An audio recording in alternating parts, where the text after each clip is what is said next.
ಅವರೆಲ್ಲ ರಜೆ ಹಾಕಿ ಮನೆಗೆ ಮರಳಿದ್ರು. ಕೆಲವರು ಗೃಹ ಪ್ರವೇಶ ಅದು ಇದು ಅಂತ ಬಂದಿದ್ರೆ, ಅದಿಬ್ಬರು ಮದುವೆ ಕಾರಣಕ್ಕೆ ಮನೆಗೆ ಮರಳಿದ್ರು. ಆದರೆ ಗಡಿಯಲ್ಲಿ ಯುದ್ಧದ ಭೀತಿ ಶುರುವಾಗ್ತಿದ್ದಂತೆಯೇ ಅದೇ ಯೋಧರು ದೇಶ ಸೇವೆಗೆ ವಾಪಸ್ಸಾಗಿದ್ದಾರೆ.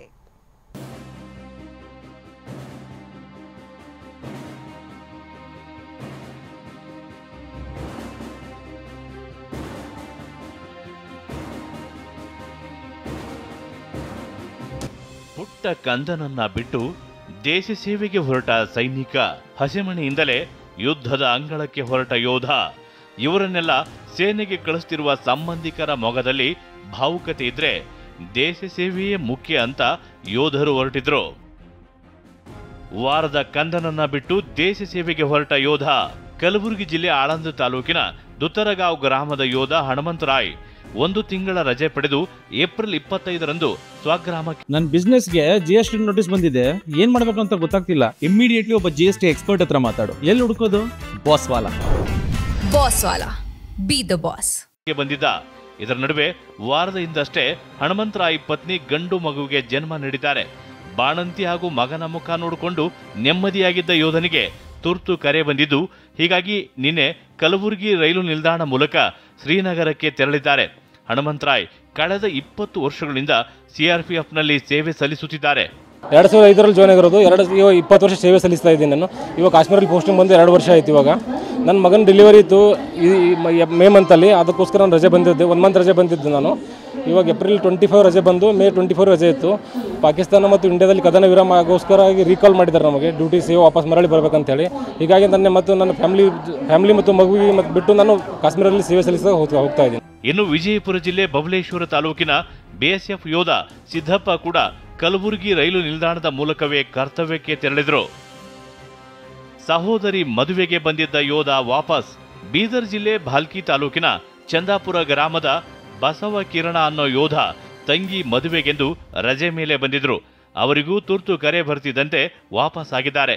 ಪಂಜಾಬ್ನ ಅಮೃತಸರದಲ್ಲಿ ಸೇವೆ ಸಲ್ಲಿಸುತ್ತಿರುವ ಯೋಧನಿಗೆ ಸಹೋದರಿ ವಚನಶ್ರೀ ಶುಭ ಹಾರೈಸಿದರು.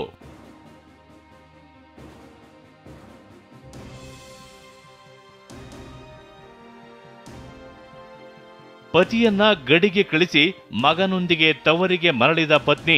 ಇನ್ನು ಧಾರವಾಡ ಮೂಲದ ಯೋಧರು ಗಡಿಯಲ್ಲಿ ಕರ್ತವ್ಯದಲ್ಲಿದ್ದಾರೆ. ಅಲ್ಲಿ ಯುದ್ಧದ ಭೀತಿ ಶುರುವಾಗ್ತಿದ್ದಂತೆ ಪತ್ನಿಯರು ವಾಪಸ್ಸಾದ್ರು. ಪುಟ್ಟ ಮಕ್ಕಳ ಜೊತೆ ಬೆಳಗಾವಿಗೆ ಬಂದಿಳಿದ ಇಬ್ಬರು ನಾರಿಯರು ಭದ್ರತಾ ದೃಷ್ಟಿಯಿಂದ ಸೇನಾ ಮಾಹಿತಿ ಹಂಚಿಕೊಳ್ಳಲು ನಿರಾಕರಿಸಿದ್ರು. ಕಳಿಸ್ತಿರ್ಲಿಲ್ರಿ, ಹೊರಗದು ಯಾರು ಹೋಗ್ತಿರ್ಲಿಲ್ಲ, ನೋಡಿಲ್ರಿ. ಆದ್ರೆ ಅವಾಜ್ ಕೇಳಿಸ್ತು, ಭಯ ಸೇಫ್ ಅನ್ನೋಕೇನ್ರಿ 25 ಕಿಲೋಮೀಟರ್ ಅಲ್ಲಿ ಇಷ್ಟು ಅಲ್ಲೇ ಅಷ್ಟು ಸಮೀಪ ಇದ್ದೀವಿ, ಎಲ್ಲ ಭಯ ಆಯ್ತು. ಅದಕ್ಕೆ ಅವ್ರು 9 ವರ್ಷ. ಗೃಹ ಪ್ರವೇಶಕ್ಕೆ ಬಂದಿದ್ದ ಯೋಧ ಸೇನೆಗೆ ವಾಪಸ್. ಮಂಡ್ಯ ತಾಲೂಕಿನ ಹಲ್ಲೇಗಿರಿ ಗ್ರಾಮದ ಯೋಧ ರಾಘವೇಂದ್ರ ಮಂಡ್ಯದ ಮಹಾರಾಜ ನಗರದಲ್ಲಿ ನೂತನ ಮನೆ ನಿರ್ಮಿಸಿದ್ರು. ಹೀಗಾಗಿ ಗೃಹ ಪ್ರವೇಶಕ್ಕೆ ಅಂತ ಮನೆಗೆ ಬಂದಿದ್ರು.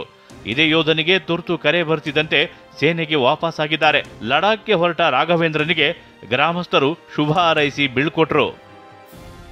ಮೇ 5ರಂದು ಮದುವೆ, ಮೇ 8ಕ್ಕೆ ಸೇನೆಗೆ ವಾಪಸ್. ಮಹಾರಾಷ್ಟ್ರದ ಜಳಗಾವ್ ಜಿಲ್ಲೆ ಪಟೌರಾ ತಾಲೂಕಿನ ಪುನಗಾಂವ್ ಗ್ರಾಮದ ಯೋಧ ಮನೋಜ್ ಧ್ಯಾನೇಶ್ವರ್ ಪಾಟೀಲ್ ಮೇ 5ರಂದು ಹಸೆಮಣೆ ಏರಿದ್ರು. ಯಾಮಿನಿಯನ್ನ ಮದುವೆಯಾಗಿದ್ದ ಪಾಟೀಲ್ 1 ತಿಂಗಳ ರಜೆ ಪಡೆದಿದ್ರು. ಆದರೆ ಯುದ್ಧ ಭೀತಿ ಕಾರಣಕ್ಕೆ ಪಾಟೀಲ್ಗೂ ಬುಲಾವ್ ಬಂದಿದ್ದು ಮೇ 8ರಂದೇ ಸೇನಾ ಕರ್ತವ್ಯಕ್ಕೆ ಮರಳಿದ್ದಾರೆ. ಇನ್ನು ಪತಿಯನ್ನ ರೈಲು ಹತ್ತಿಸಲು ಬಂದಿದ್ದ ಪತ್ನಿ ಕೈಯಲ್ಲಿ ಮದರಂಗಿ ಇನ್ನೂ ಮಾಸಿರಲಿಲ್ಲ. ಕಣ್ಣಂಚಲ್ಲಿ ನೀರು ಬರ್ತಿದ್ರು. ದೇಶ ಸೇವೆಯೇ ಮುಖ್ಯ ಅಂತ ಪಾಟೀಲ್ ಪತ್ನಿ ಯಾಮಿನಿ पतीगे शुभ हारायसिद्लो. मला खूप अभिमान आहे, माझे मिस्टर बॉर्डरवर चालले. आज आमच्या सत्यनारायणची पूजा होती, तरी मी त्यांना सपोर्ट करते. जा बॉस.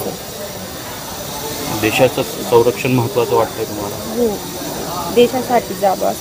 ಕುಟುಂಬಕ್ಕಿಂತ ದೇಶವೇ ಮೇಲು ಅಂತಿರುವ ಯೋಧರು ರಜೆ ಕ್ಯಾನ್ಸಲ್ ಮಾಡಿಕೊಂಡು ದೇಶ ಸೇವೆಗೆ ಹೊರಟಿದ್ದಾರೆ. ಯುದ್ಧ ಗೆದ್ದು ಬನ್ನಿ ಅಂತ ಎಲ್ಲರೂ ಹಾರೈಸುತ್ತಿದ್ದಾರೆ. Bureau report TV9